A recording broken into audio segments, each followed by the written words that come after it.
आजकल बहू हमसे पूछती ही कहाँ है जो हम उसे बताएं। हमारी दी हुई सलाह तो उसे बेकार लगती है। घर में सास ननद सब हैं, लेकिन मजाल है कि बहू हम में से किसी से पूछ तो ले। सास सुजाता जी दूसरों से बहू मीरा की बुराई करते हुए बोली, और नहीं तो क्या। आजकल की लड़कियां तो खुद को ही समझदार समझती है और बाकी दुनिया को बेवकूफ। बड़ों की सलाह तो उन लोगों को जैसे काटने दौड़ती है। एक तो खुद पूछेंगे नहीं और ऊपर से फिर बाद में कोई समझाएगा तो काटने दौड़ेगी। इसीलिए तो हमने बोलना ही बंद कर दिया है। बड़ी ननद रानी भी कहाँ कम थी। उन्होंने भी कहा, सच में मेरे मम्मी पापा का ही जी जानता है कि वह कैसे निभा रही है भाभी के साथ, वरना ऐसे बहू के साथ निभाना हर किसी के बस की बात नहीं है। मुझे तो मेरे मम्मी पापा की चिंता हो रही है। छोटी ननद चंचल भी बोली, रहने देना बेटा, तू क्यों दिल पर ले रही है। तुझे तेरा ससुराल भी संभालना है, तू तो बस उसे अच्छे से संभाल। अब जो हमारी किस्मत में लिखा है वो तो होना ही है।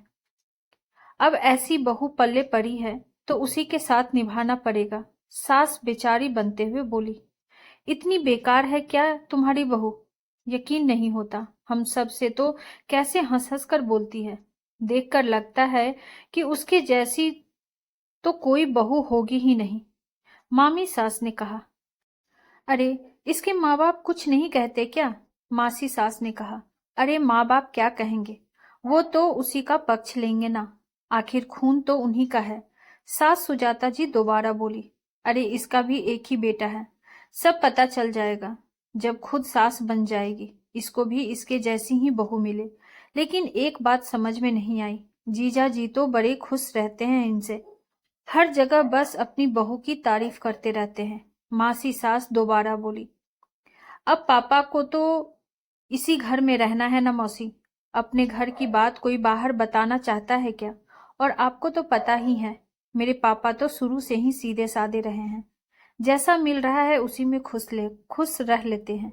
और फिर ले दे करके आगे और पीछे यही बहू है, कोई दूसरा बेटा भी नहीं कि और दूसरी बहू आ जाएगी। बड़ी ननद ने जवाब दिया, आज मीरा और सुमित के बेटे का 5वां जन्मदिन था। मीरा और सुमित ने मिलकर काफी अच्छा आयोजन किया था, लेकिन इस बार अपनी सास सुजाता दी से उसने कुछ नहीं पूछा। इसका कारण भी खुद सुजाता जी और उनकी दोनों बेटियां थीं। मीरा की जब पहली संतान बेटी हुई थी, तब भी उनका ऐसा ही आयोजन करने का मन था। उसने और सुमित ने जब सुजाता जी के से इस बारे में कहा तो सुजाता जी सीधे दोनों की इज्जत उतारते हुए बोली, मुझसे क्या पूछ रहे हो, लड़की ही तो हुई है, इसमें इतना क्या तमाशा करना।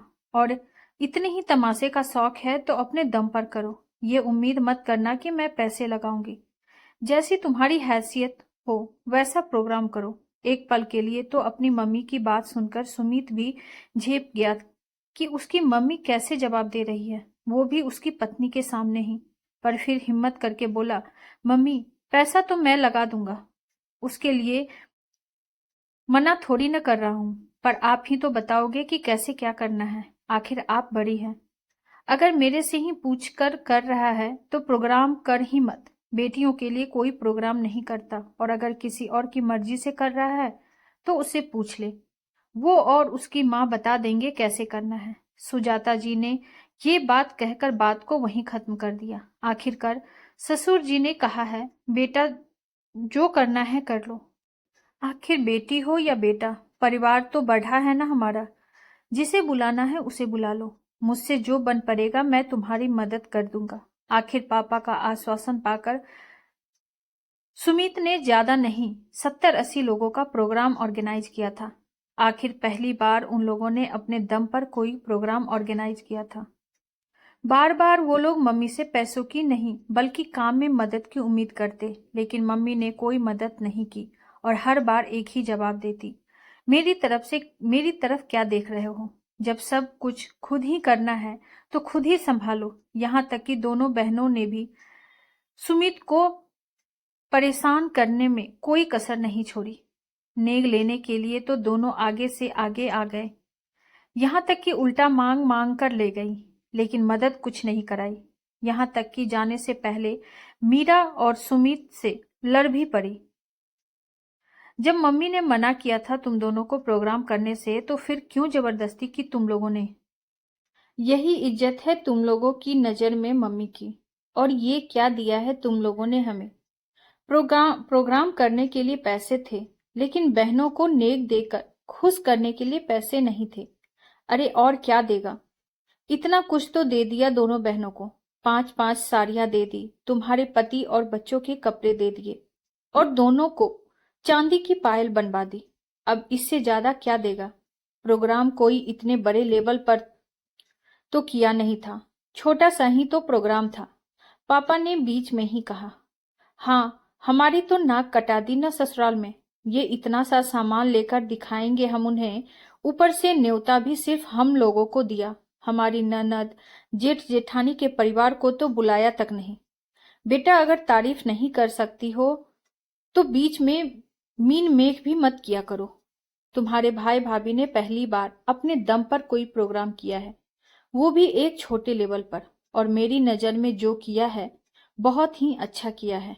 आखिर पापा ने कहकर वही बात को खत्म कर दिया।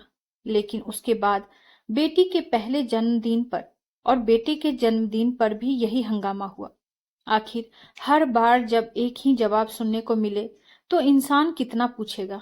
इस कारण इस बार जब बेटे का 5वां जन्मदिन मनाया गया तो सुमित और मीरा ने अपनी मम्मी और बहनों से बिल्कुल भी नहीं पूछा। बस पापा के सामने ही सारी रूपरेखा तैयार हुई। अब अपने बेटे को तो कौन सी माँ बुरा बताएगी, इसीलिए सारा ठिकरा फोड़ दिया मीरा के सिर पर, और इसीलिए आज सभी रिश्तेदारों के बीच बैठकर उसकी बुराई कर रही थी। अभी सब लोग बैठकर बुराई कर ही रहे थे कि इतने में ससुर जी उनके पास आकर बैठे और मौसी सास से पूछा, तो बताओ साली साहिबा, कैसा लगा आपको प्रोग्राम? सुमित और मीरा ने अच्छे से किया है ना प्रोग्राम? कहीं कोई कमी लगी हो तो बताओ, आगे से उस चीज का ध्यान रखेंगे। क्या जीजा जी, आप अभी भी अपने बेटे बहू की तारीफ कर रहे हो, जबकि आपकी बहू इतनी बुरी है? हमें तो पता ही नहीं था। उनके मुंह से यह बात सुनकर ससुर जी हैरान हो गए, पर वहां अपनी पत्नी और बेटियों को बैठा देखकर समझ गए कि ये लोग यहाँ बैठकर बहू की बुराई कर रही है। इसीलिए वो बोले, देखो साली साहिबा, ऐसा है कि मेरे बेटे बहू में कोई कमी नहीं है। दोनों बहुत अच्छे से अपना परिवार संभालते हैं और हमारी सेवा भी करते हैं। लेकिन कुछ लोगों को अगर सब कुछ मिलता है तो वो रास नहीं आता। अब आपकी बहन को ही देख लो। बच्चे आगे से आगे उसे पूछते हैं कि मम्मी क्या करना है, तो ये मुंह तोड़कर उनका जवाब देती है कि अपनी हैसियत के अनुसार करो, मुझसे क्या पूछते हो। अब तुम बात बात में बच्चों को इस तरह से बोलोगे तो बच्चे भी कब तक आपको पूछेंगे। इसीलिए इस बार उन लोगों ने नहीं पूछा, और मेरी नजर में ये बिल्कुल गलत नहीं है। अपनी इज्जत करवाना आपके हाथ में है। जब आप ही अपनी इज्जत घटा रहे हो तो दूसरे से आप क्या उम्मीद करोगे? कब तक वो झुकता रहेगा आपके सामने?